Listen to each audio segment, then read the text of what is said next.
Bonjour mes amis, je bénis le Seigneur pour cette journée qui nous a donné encore cette opportunité.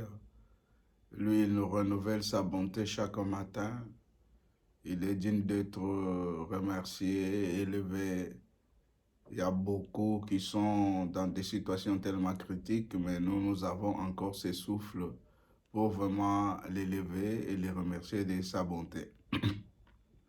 J'aimerais qu'on partage vraiment, on était jusqu'à la fin de ces derniers gouvernements mondiaux, parce que cette année de tribulation, c'est la fin, c'est les 7 dernières années de ces gouvernements les gouvernements du monde que nous vivons.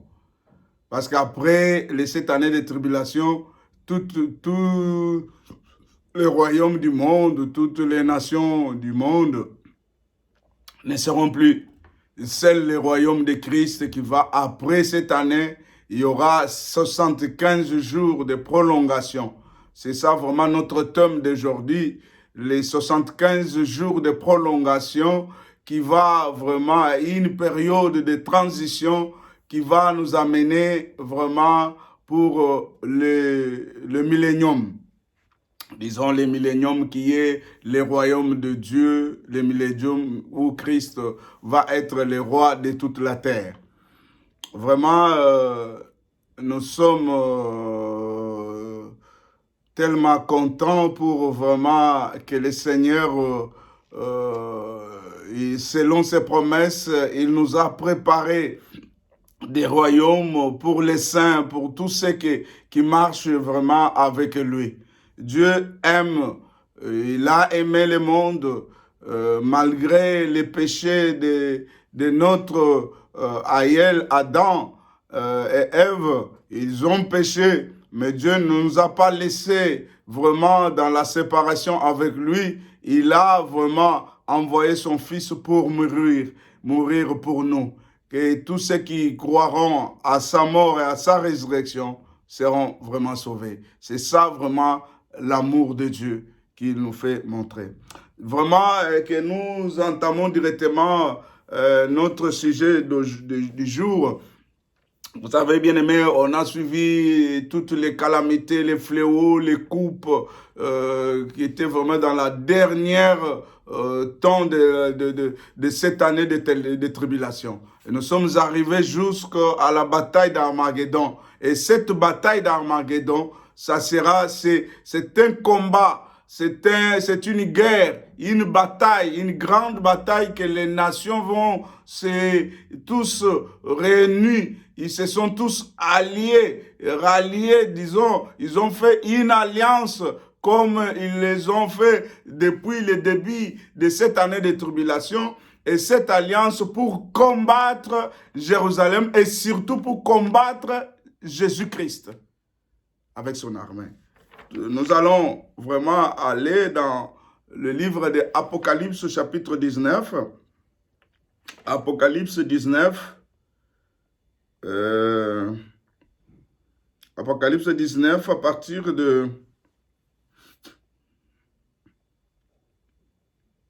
partir de verset 11. Apocalypse, je lis très rapidement. Puis je vis le ciel ouvert et voici Paris un cheval blanc. Celui qui me le montait s'appelle Fidèle et véritable. Et il juge et combat avec justice. Ses yeux étaient comme une flamme de feu. Sur sa tête étaient plusieurs diadèmes. Il avait un nom écrit que personne ne connaît, si ce n'est lui-même. Et il était revêtu d'un vêtement teint de sang. Son nom est la parole de Dieu. Les armées qui sont dans le ciel les suivaient, sur les chevaux blancs, revêtus d'un fin lin blanc pur. De sa bouche sortait une épée aiguë. C'est à ce moment-là qu'il y a la bataille d'Armageddon. Il y a les combats à Jérusalem, en Israël. Les nations se sont réunies pour combattre Israël, pour combattre Jésus-Christ. C'est que l'antichrist, les faux prophètes, tous ces gens-là et les nations, ils se sont réunis, les généraux, les rois, pour combattre Jésus-Christ. Non seulement pour Israël, mais le combat c'est contre Jésus-Christ. Et maintenant c'est Jésus-Christ qui arrive là. Son armée, assis sur le cheval blanc, l'armée des cieux, les anges, disons les saints, les rachetés, tous vêtus en blanc, tous sur les chevaux, ils descendent. Et Jésus va se mettre ses pieds où? Sur la montagne sur la montagne d'Olivier. Et là, dès qu'il met ses pieds sur la montagne d'Olivier, il y a une grande, vraiment, vallée. La montagne va se fondre en deux. Une grande vallée, une très très grande vallée. Et les collines qui entourent, disons, Jérusalem, ils vont reculer. Ils reculent. Il y aura une topographie vraiment mondiale. Certaines îles vont disparaître. Et à ce moment-là, la colline de Sion, aujourd'hui où je vous parle, pour ceux qui sont déjà allés en Israël, à Jérusalem, sur les monts, sur la montagne de David, là où il y avait la tente de David, là où il y avait, quand David a récupéré vraiment l'arche chez les Philistins, disons, le Messie, quand, disons, Isa a été tué, il a mis l'arche là sur la tente de David et sur le mont de Sion, la ville de David. Et c'est là, c'est une colline pour le moment.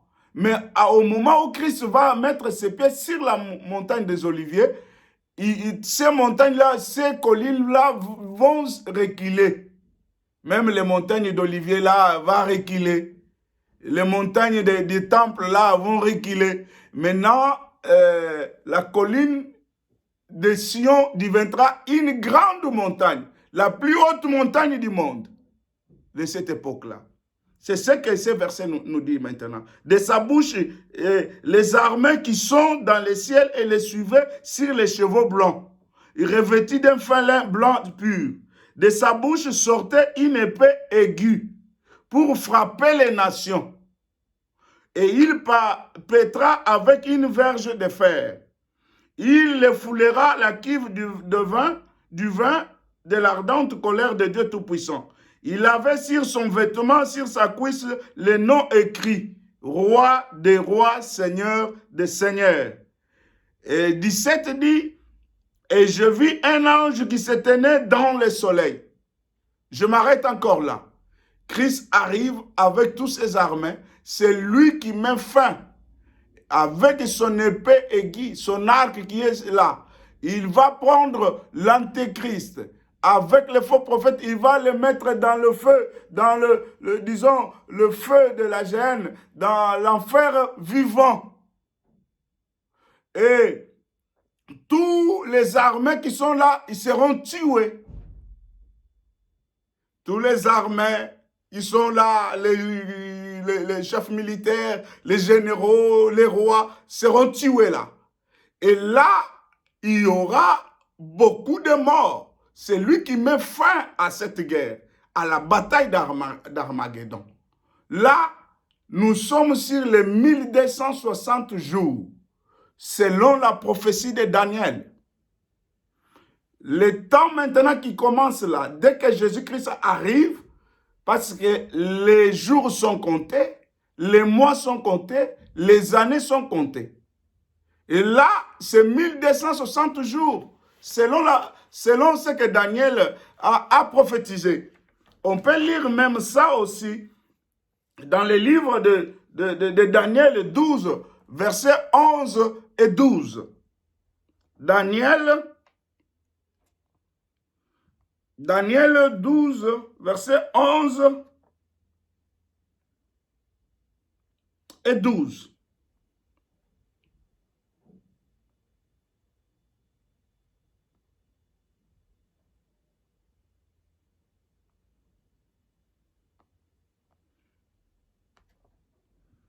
La Bible nous dit ceci.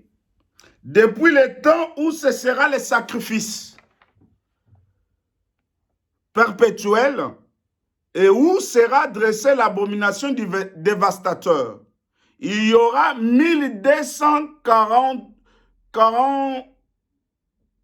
90 jours, depuis les jours où le temps où cessera le sacrifice perpétuel, où sera dressée l'abomination du dévastateur, il y aura 1290 jours. Là, nous sommes en train de calculer selon les calculs pour comprendre un peu cette année de tribulation. Heureux celui qui attendra et qui arrivera jusqu'à 1335 jours. Il y a 1290 jours et 1235 1290 et 1200 heureux, celui qui attendra et qui arrivera jusqu'à 1335 jours. 1335 jours, quand on prend 1280 et 1335 jours, c'est 45 jours. Et comme vous le savez, la fin de cette année, c'est 1260 jours, comme l'Apocalypse l'a prédit. Même Daniel aussi l'a prédit. C'est 1260 jours. Entre 1260 jours, on peut lire aussi cela pour la bonne compréhension. Apocalypse chapitre 11, verset 2. Apocalypse chapitre 11, verset 2. 2 et 3 plutôt. 11, verset 2. C'est ça. Mais les parvis extérieurs du temple, laisse-les en dehors et ne les mesure pas, car il a été donné aux nations. Elles fouleront au pied la ville sainte pendant 42 mois. 42 mois qui fait 1260 jours. Si vous faites 42 mois x 30, c'est 1260 jours. Mais le verset 3 aussi le précise. Je donnerai à mes deux témoins le pouvoir de prophétiser et revêtir des sacs pendant 1260 jours. Vous comprenez? C'est que la période de 7 ans termine la moitié, la fin de la moitié. Quand la bataille d'Armageddon commence là, la fin là, c'est 1260 jours. Pour dire seulement, c'est 1260 jours, c'est la fin de cette année. Mais, comme Daniel vient de le dire, c'est bien, il y a 1290 jours, heureux, celui qui arrivera jusqu'à 1335 jours, qui fait 45 plus 30, qui fait 75 jours de prolongation. C'est qu'après les 7 années de tribulation, il y a 75 jours. Et ces 75 jours commencent les jours où Christ arrive, où il met ses pieds sur le mont d'Olivier. Disons, c'est une période de transition. Une période, parce qu'il y a beaucoup de choses, il y a des événements qui vont se passer pendant ces 75 jours pour l'ouverture des royaumes millénaires. Maintenant, les soldats, Christ avec son épée, les soldats sont tués. Il y a beaucoup de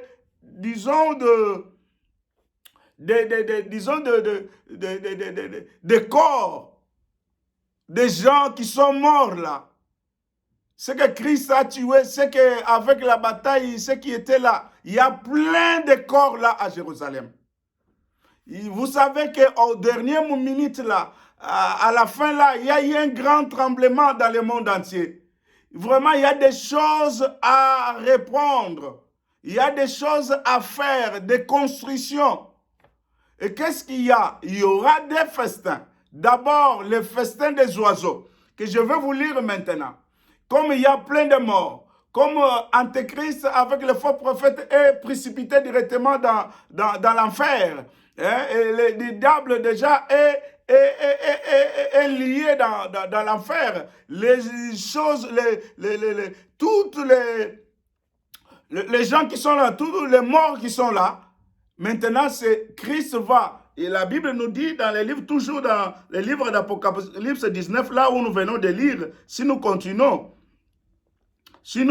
là-bas, et qu'est-ce que la Bible nous dit? La Bible nous dit que un ange, et je vis un ange qui se tenait dans le soleil, et il cria d'une voix forte, disant à tous les oiseaux qui volaient par les milliers du ciel, venez, rassemblez-vous pour le grand festin de Dieu, afin de manger la chair des rois, la chair des chefs militaires, la chair des puissants, la chair des chevaux et de ceux qui les montent, la chair de tous, libres, esclaves, petits et grands. Il y a la fête des oiseaux pour manger la chair de tous les morts là. Tous ceux qui sont là, les rois, les choses, tout ce que Christ a avec son épée, beaucoup sont morts là. Là, tout ça, c'est sur cette vallée-là. C'est le premier festin. Les oiseaux vont manger les gens, vont manger les cadavres. Tous ces gens-là, tous ceux que Christ, quand il vient là, ils sont morts là, ils combattent, ils gagnent les combats, ils gagnent la bataille de tous les armées. C'est la fin des nations. Je peux vous dire, c'est la fin de tout gouvernement. Il n'y aura plus un gouvernement. Il n'y aura plus les États-Unis. Il n'y aura plus la France. Il n'y aura plus le Congo. Comme aujourd'hui, avec un gouvernement des humains. Maintenant, c'est Christ qui va établir son royaume dans le monde entier. Un royaume comme Daniel l'a vu dans ses visions.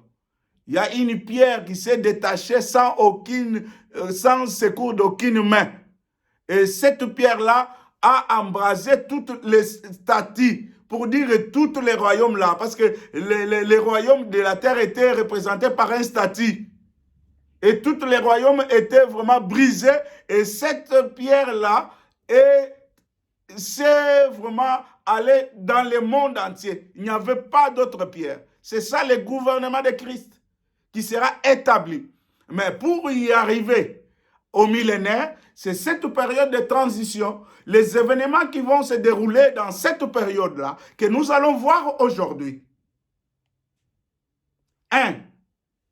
Christ arrive. Il y a vraiment beaucoup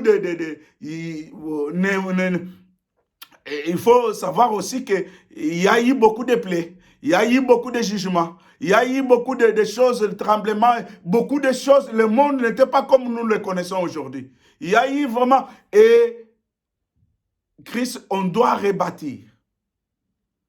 D'abord, on doit se dépouiller avec tous les cadavres là, des rois, des généraux, des militaires, des grands, des petits, des esclaves, toute la nation.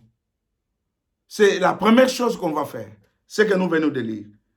Hein? Et la bête fut prise, et avec elle faux prophète qui avait fait devant elle les prodiges lesquels ils avaient séduit ceux qui avaient pris la marque de la bête et adoré son image. Ils furent tous les deux jetés vivants dans les temps ardents de feu et de soufre. Et les autres furent tués par l'épée qui sortait de la bouche de celui qui était assis sur le cheval. Et tous les oiseaux se rassasièrent de leur chair. C'est la première chose là quand Christ arrive. Dans ces 75 jours-là de prolongation. Cette période, 75 jours, c'est 2 mois et demi. C'est une transition pour maintenant, pour y arriver, pour qu'il y ait l'ouverture solennelle, la cérémonie d'ouverture du royaume millénaire. Il fallait maintenant, il y a cette transition-là. Cette transition-là, d'abord, on doit se débarrasser avec tous les cadavres-là. Et après, il y a plus des événements qui vont s'enchaîner. Les fêtes, le festin pour les oiseaux prédateurs, comme nous venons lire dans les livres d'Apocalypse 19. Et puis, il y a les jugements des nations. Les jugements des nations qui ont survécu sur cette période de tribulation. ceux qui ont pris la marque de la bête sont précipités. Ils vont être rassemblés par les anges. Tous y arriveront. On va lire ça aussi dans la parole de Dieu. Tous y arriveront là pour être jugés. Pour être jugés. Il y a beaucoup de choses à accomplir avant le millénium. Les événements qui vont se produire dans ces 75 jours. La première chose, nettoyage sommaire de la planète. Tout a été ébranlé. On peut lire dans les livres de Hébreux, chapitre Hébreux 12, verset 26. Hébreux 12, verset 26. Tout a été ébranlé.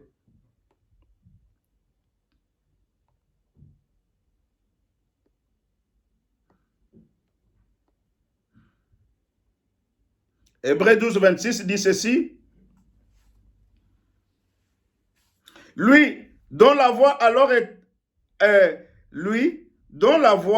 alors ébranla la terre, et qui maintenant a fait cette promesse, une fois encore, j'ébranlerai non seulement la terre, mais aussi les ciels. C'est que la terre était ébranlée.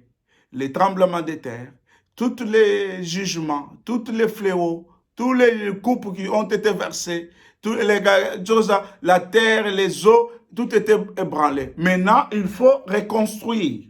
C'est ça là, il faut nettoyage de la planète. La topographie, certaines îles seront vraiment, vont disparaître. Et Jérusalem, on doit vraiment la reconstruire. Là, on peut lire déjà dans Ésaïe chapitre 19, verset 23. Bon, ça, ce n'est pas important pour le moment. 1. Nettoyage sommaire de la planète. 2. Restauration de la ville de Jérusalem. Jérusalem doit être reconstruit dans ces 75 jours-là. C'est pour dire que ça sera surnaturel. Ce n'est pas les choses construire les hommes normalement, non. C'est les anges qui vont reconstruire Jérusalem. Et déjà, on va construire, mais on verra tout ça après. Les choses, les routes seront construites vraiment parce qu'il faut préparer les événements dans cette période-là pour vraiment la cérémonie d'ouverture du royaume millénaire.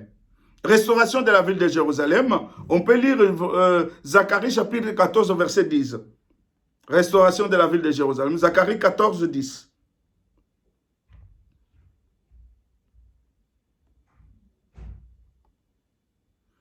Zacharie 14, 10 nous dit ceci.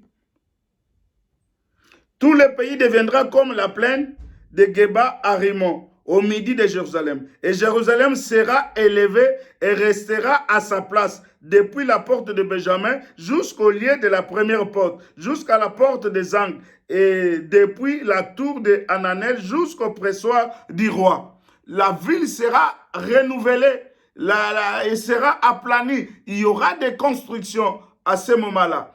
Ça, c'était, disons, Zacharie 14, 10.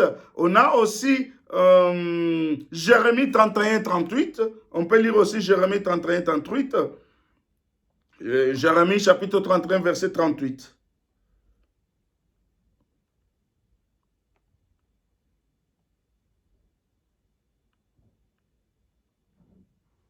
Verset 38.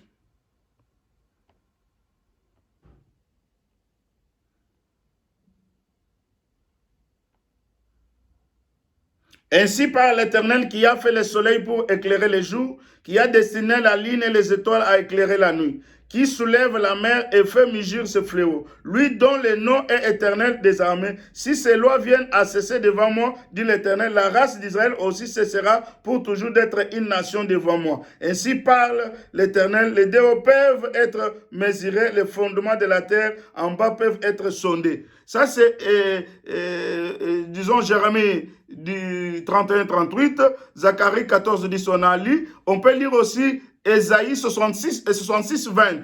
Ésaïe 66, 20, pour la bonne compréhension. Ésaïe chapitre 66, verset 20.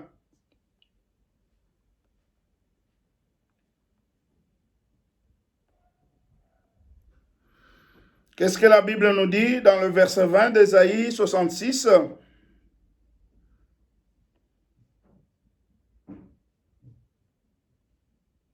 Ils amèneront tous vos frères du milieu de toutes les nations en offrande à l'Éternel sur des chevaux, des chats et des litières, sur des mulets et des dromadaires, à ma montagne sainte à Jérusalem, dit l'Éternel, comme les enfants d'Israël apportent leur offrande dans un vase pur à la maison de l'Éternel.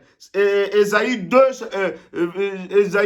toujours dans Ésaïe 2, chapitre 2, verset 3. Ésaïe 2, 3. Ésaïe chapitre 2, verset 3 dit ceci rapidement. Des peuples s'y rendront en foule et diront, venez et montez à la montagne de l'Éternel, à la maison du Dieu de Jacob, afin qu'il nous enseigne ses voies et que nous marchions dans ses sentiers, car de Sion sortira la loi et de Jérusalem la parole de l'Éternel.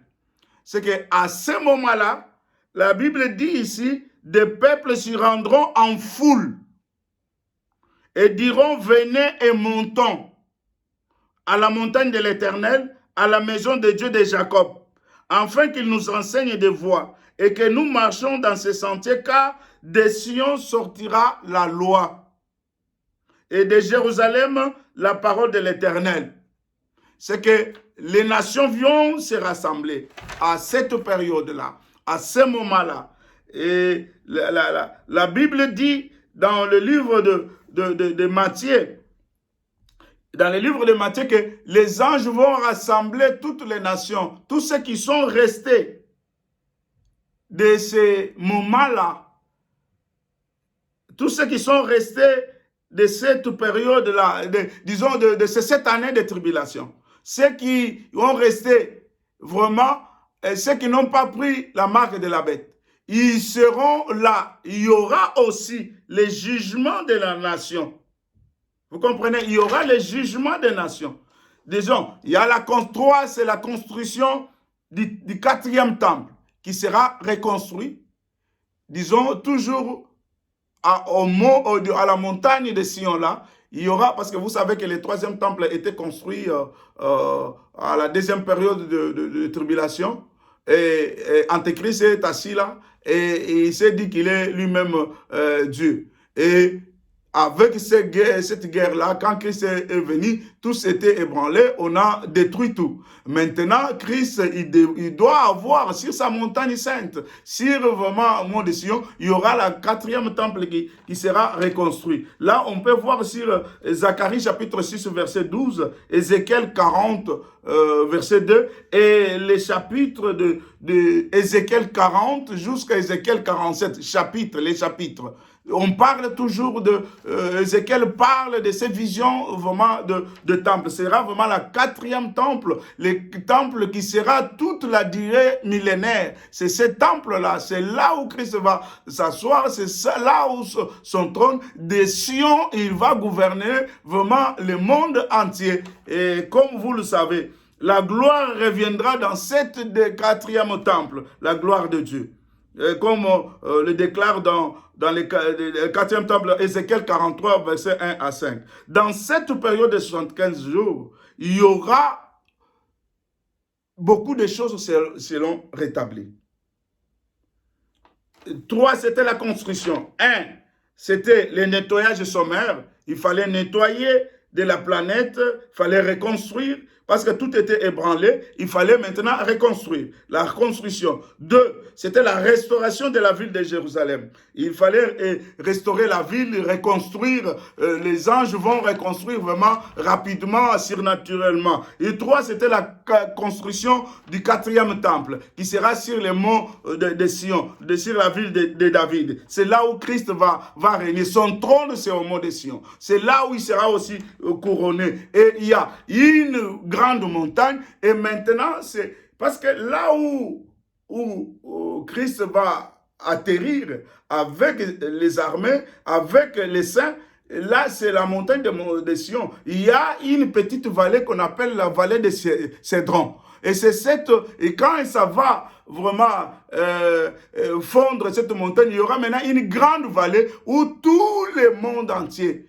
toutes les gens qui sont survécus sur la période de tentation, les anges vont les rassembler pour arriver là. Et il y aura vraiment le jugement des nations. C'est là où on va juger, disons, les nations, juger ceux qui sont selon les critères de Christ. Certains, ils vont maintenant pour repeupler les milléniums, et les autres, ceux qui ne sont pas trouvés dignes, seront vraiment jetés, et ils vont se retourner encore sur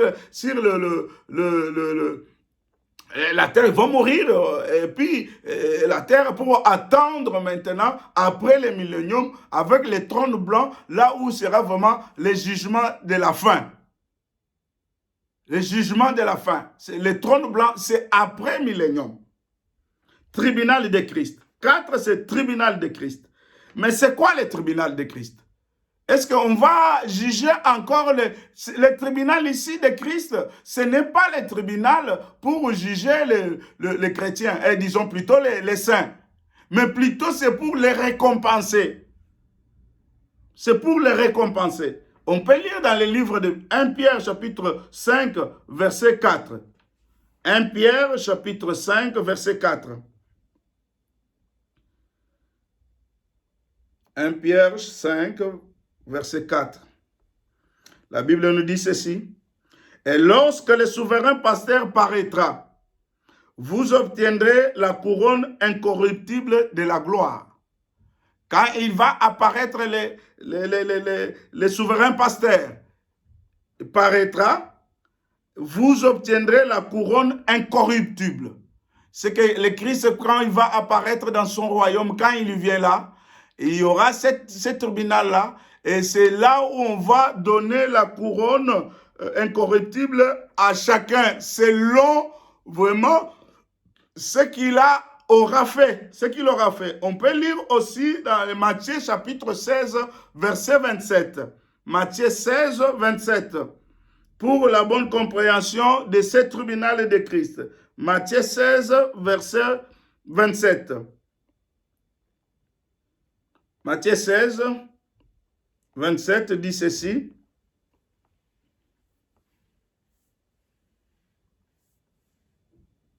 Car le Fils de l'homme doit venir dans la gloire de son Père avec ses anges, et alors il rendra à chacun selon ses œuvres.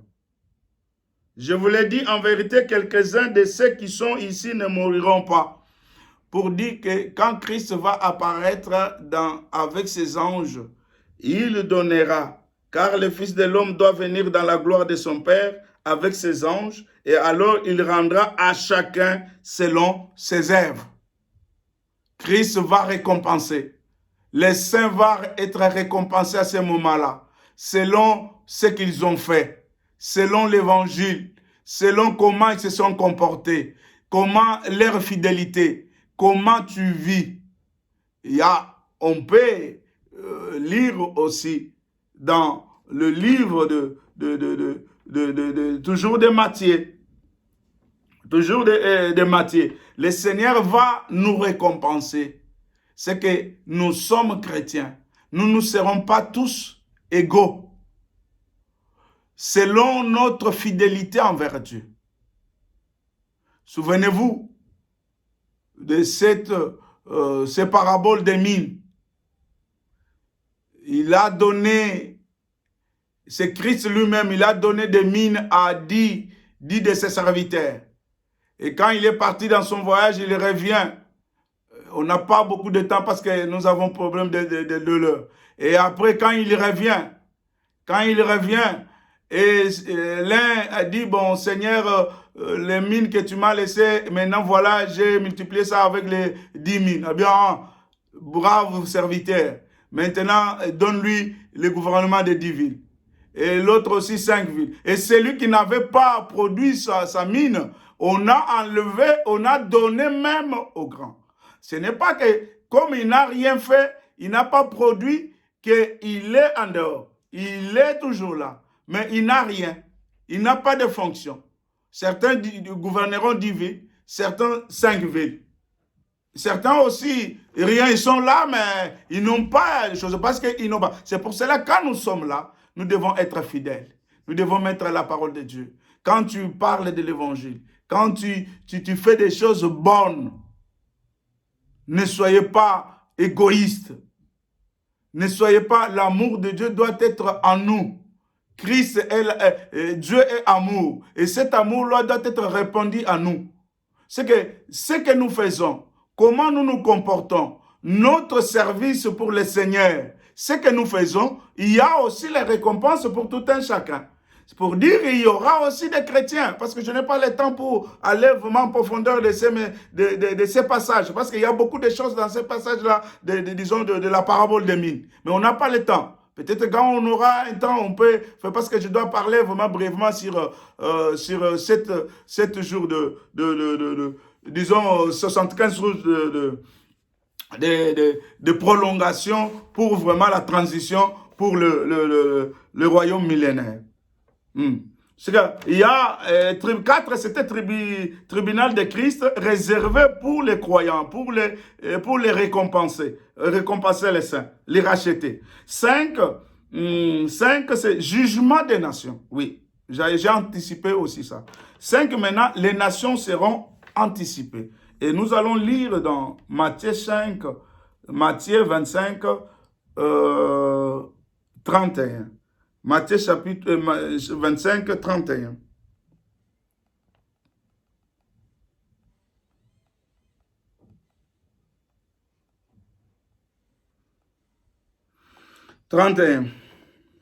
On lit, lorsque le Fils de l'homme viendra dans sa gloire, avec tous les anges, il s'assiera sur le trône de sa gloire.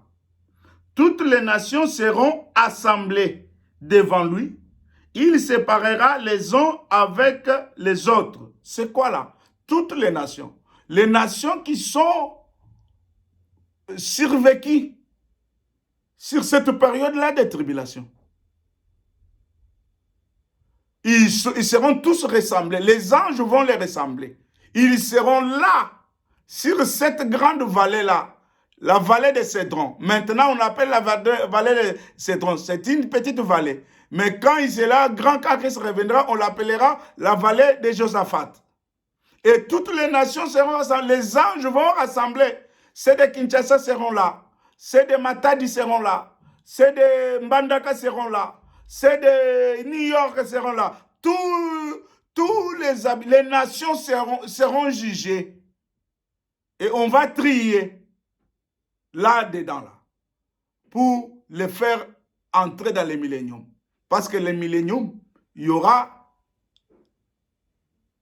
deux types de gens. Je peux dire 3 aussi. Parce qu'il y a les anges, il y a les saints qui ont été enlevés, les rachetés.